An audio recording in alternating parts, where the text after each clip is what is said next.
যেই কষ্ট এই দ্বীনের জন্য করেছেন তা ভুলার মতো না। তায়েফবাসী আপনাকে পাগল বলে গালি দেয়, মক্কার মানুষ আপনাকে তাড়াইয়া দেয়, আপনার গায়ে পাথর মারে, কিন্তু আপনি মনে কষ্ট নেন না। নবীর সাহাবী হযরতে আবু বকর নবীর দরবারে কালিমা পড়ার পর আবু বকর ডাক দিয়া বলে, নবী আমার আমার মনে সহ্য হয় না, গোপনে গোপনে দ্বীনের দাওয়াত দিতে চাই না। ও নবী, আপনি যদি অনুমতি দেন, নবী গো, আমি প্রকাশ্যে দ্বীনের দাওয়াত দিব। নবী ডাক দিয়া বলে, ভাই আমার আবু বকর, প্রকাশ্যে যদি দ্বীনের দাওয়াত দিতে যাও, মানুষ তোমাকে বড় কষ্ট দিবে, মারবে। আবু বকর বলে, নবী আমার সহ্য হয় না। আবু বকরকে আমার নবী অনুমতি দেয় না। তারপরে আবু বকর পাগল। আবু বকর বলে, নবী আপনি অনুমতি দেন, আমি দ্বীনের দাওয়াত প্রকাশ্যে দিব। আবু বকর বের হয়ে যায়, দ্বীনের দাওয়াতের কথা বলে, এক আল্লাহকে বিশ্বাস করো, নবী মুহাম্মদের হাতে হাত রেখে কালিমা পড়ো। এই কথা বলার পর নবীর সাহাবী আবু বকরকে মানুষে মন মার দেয়। আবু বকর মায়ের দরবারে যায়, অজ্ঞান হয়ে যায়, হুঁশ ফিরার পরে বলে, গো মা, আমার কি হয়েছে আমি জানি না। ও গো মা, আমারে কে মেরেছে কি করেছে আমার জানা দরকার নাই। আমি যেই মুহাম্মদের দ্বীনের দাওয়াত নিয়ে বের হয়েছি, ওই মুহাম্মদ কই আমার একটু বলো। এই নবীর সাহাবী হযরতে আবু বকর নবীর জন্য এমন পাগল, দ্বীনের জন্য, ধর্মের জন্য এমন পাগল। এই সাহাবী হযরতে আবু বকর একদিন মসজিদে নববীর মধ্যে দাঁড়ায়া, রাত্র বড় গভীর, সবাই যখন ঘুমায়, হযরতে আবু বকর মসজিদে দাঁড়ায়া দাঁড়ায়া গুনগুন করে কান্না করে। এবার হযরতে আবু বকরের কান্নার আওয়াজ শুনে নবী আমার ডাক দিয়া বলে, ভাই আমার আবু বকর, আপনি কেন এত রাত্রি কান্না করেন? ওরে ভাই আবু বকর, আমি জানি আপনি ওই জাহান্নামের ভয়ে কান্না করেন। ও ভাই আবু বকর, আমার আল্লাহ তো আপনাকে জান্নাতের সার্টিফিকেট দিয়েছে, তারপরেও কেন জাহান্নামের ভয়ে কান্না করেন? আবু বকর ডাক দিয়া বলে, নবী আমার, আমি একটা ব্যবসা করি, আপনি নবী ভালো করে জানেন। ওই ব্যবসার একজন ক্রেতা, যিনি 1 মাস আগে আমার দোকান থেকে কিছু কাপড় ক্রয় করেছিল, ওই ক্রেতা এসে আমাকে বলে, ভাই আবু বকর,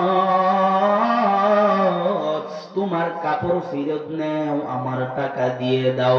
আবু বকর বলে, ভাই কেন একটু বলবানি? ডাক দিয়া বলে, তোমার কাপড় তখন পছন্দ হয়েছে, এই জন্য আমি নিয়েছি।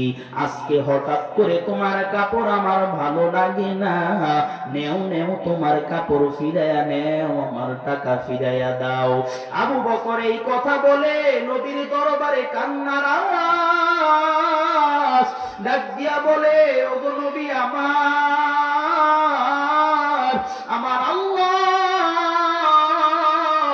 দুনিয়ায় আমাকে জান্নাতের সার্টিফিকেট দিয়েছে, আমি বড় খুশি হয়েছি, কিন্তু আজকের এই ঘটনা আমাকে বড় কান্না করাইয়া দিল। বলে, কেন কেন? আবু বকর ডাক দিয়া বলে, নবী আমার, ওই মহিলা পছন্দ করেছে, তারপরেও ভালো লাগে না, ফিরাইয়া দিয়েছে। আমার আল্লাহ কাল হাসরের ময়দানে, যেই ময়দানে কেউ কাউকে চিনবে না, মা সন্তানকে চিনবে সন্তান মাকে চিনবে না। ওই কঠিন হাসরের ময়দানে মা ডাক দিয়া বলবে, সন্তান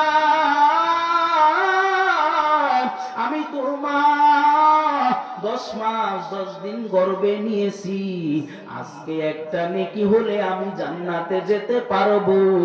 সন্তান তুই আমার একটা নেকি দিবেনি?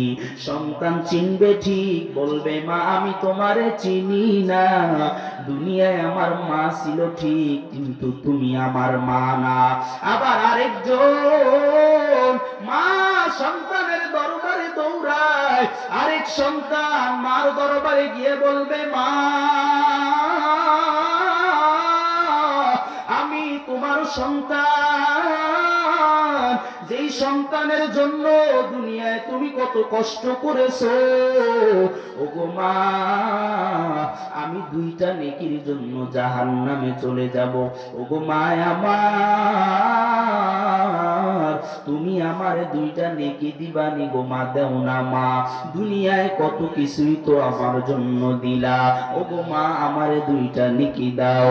এই কথা বলার পর মা বলবে, দুনিয়ায় সন্তান ছিল ঠিক, কিন্তু তুমি আমার সন্তান না।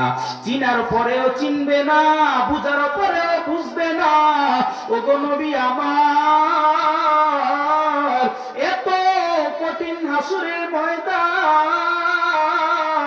ওই ময়দানে আমার আল্লাহ যদি বলে, আবু বকর তোমাকে দুনিয়ায় জান্নাত দিয়েছি, সার্টিফিকেট বুঝায় দিয়েছি, ওরে ভাই আবু বকর তুমি যাও যাও, সার্টিফিকেট দেওয়ার পর আমি আল্লাহ তোমার কাছে যেমন আমল চেয়েছি তুমি তেমন আমল করো নাই। সার্টিফিকেট পাওয়ার পর আমি যেমন নামাজ তোমার কাছে চেয়েছি তুমি এমন নামাজ পড়ো নাই। আমি যেমন কোরআন তেলাওয়াত চেয়েছি তুমি তেমন কোরআন তেলাওয়াত করো নাই। তোমার স্বার্থ অনুযায়ী, সামর্থ্য অনুযায়ী যেমন তোমার দ্বীনের কাজে চেষ্টা করার দরকার ছিল তুমি তেমন চেষ্টা করতে পারো নাই। যাও যাও আবু বকর যাও, তুমি জাহান্নামে যাও, আমার জান্নাত আমারে ফিরাইয়া দাও। আবু বকর এমন ভাবে কান্না করতেছেন। এই আবু বকর কেমন আবু বকর জানেন নি রে বাবা? এই আবু বকর একদিন নবীর দরবারে বসে আছে, নবী যুদ্ধে যাইবে, আবু বকর বসা, উমর বসা, উসমান বসা, আলী বসা, আর সাহাবায়ে কেরাম নবীর দরবারে বসা। নবী ডাক দিয়া বলে, ও সাহাবায়ে কেরাম আমার, যাও যাও যাও সবাই বাড়িতে যাও, গিয়ে যাও যে যেই পরিমাণ দান করতে পারো, যুদ্ধে যাব সামানা দরকার নিয়ে আসো। সব সাহাবীরা দৌড়ায়, দৌড়ায় সবাই বাসায় গেল। উমর এত সম্পদ নিয়ে আসলো, উসমান আরো বেশি সম্পদ নিয়ে আসলো, আলী আরো বেশি সম্পদ নিয়ে আসলো, আবু বকর কম আনে নাই। নবীর দরবারে বসেছেন, বসার পরে ডাক দিয়া বলে, উমর তুমি কি পরিমাণ সম্পদ এনেছো? উমর ডাক দিয়া বলে, নবী আমার, আমার সম্পদ এত পরিমাণ, আমি এত পরিমাণ সম্পদ আপনার দরবারে নিয়ে আসছি। নবী যা সম্পদ ছিল অর্ধেক নিয়ে আসছি। ওসমান তুমি কেমন সম্পদ এনেছো? ওসমান বলে, নবী আমার এত ভাগ থেকে এত ভাগ নিয়ে আসছি। আলী তুমি কেমন সম্পদ নিয়ে এসছো?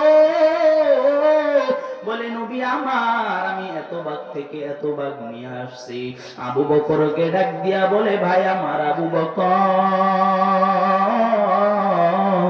বলবানি তুমি কেমন সম্পদ নিয়ে আসছো? আবু বকর ডাক দিয়া বলে, নবী আমার,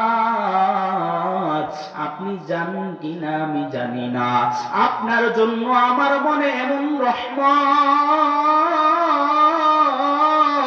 আপনার জন্য আমার মনে এমন মুহাব্বত, এত মায়া, এত দরদ। ওগো নবী আপনি জানেন না, আপনি যখন বলেছেন যুদ্ধে বের হবেন, আল্লাহর রাস্তায় মাল খরচ করতে হবে, নবী আমার, আমার যা সম্পদ ছিল সব সম্পদ কাচায়া নিয়ে আসছি। এই কেমন সাহাবী আবু বকর? নবী ডাক দিয়া বলে, আপনার ঘরে কি আপনি কিছুই রাখেন না? আবু বকর ডাক দিয়া বলে, নবী আমার ঘরে কিছুই নাই, কিছুই নাই। আমার ঘরে যদি কিছু থাকে তাহলে সেটা হলেন আপনি নবী মুহাম্মদ আর আমার আল্লাহ রাব্বুল আলামিন। এই সাহাবী কেমন সাহাবী? আবু বকর নবী অনেক আগে আবু বকরকে বলেছে, ওরে ভাই আবু বকর, তোমাকে হিজরতে যেতে হবে। আল্লাহ আদেশ করেছে যেই কোনো সময় হিজরতে বের হতে পারে। আবু বকর এই কথা শোনার পর পাগল হয়ে গিয়েছে। নবী হঠাৎ করে একদিন রাত্র বড় গভীর, সব বন জঙ্গলের পাখিগুলো ঘুমায়, পশুগুলো ঘুমায়, মানুষগুলো ঘুমায়। নবী বের হয়ে গেলেন। বের হয়ে আবু বকরের দরওয়াজায় দাঁড়ায় বলে, ভাই আবু বকর, উঠেন না, উঠেন, আমি হিজরতে যাব, আল্লাহর আদেশ। টোকা দেওয়ার সাথে সাথে আবু বকর দরওয়াজা খুলে বলে, লাব্বাইক ইয়া রাসূলুল্লাহ, লাব্বাইক ইয়া হাবিবাল্লাহ। ও নবী, আপনি বলেন কোন দিকে যাবেন, আমাকে বলেন, আমি প্রস্তুত। নবী অবাক হয়ে বলেন, ভাই আবু বকর, আমি বলার সাথে সাথে আপনি বের হয়ে গেলেন। ও ভাই আবু বকর, আপনি কি ঘুমান নাই? আবু বকর ডাক দিয়া বলে, নবী আমার, আপনার জন্য আমার মনে এমন মোহাব্বত, আপনি যেই দিন বলেছেন আমার আপনার সাথে হিজরত করতে হবে, ওগো নবী আপনি বিশ্বাস করবেন না, ওই দিন থেকে আমি আবু বকরের এই পিঠ বিছানায় লাগাই না। ওগো নবী শুধু তাই না,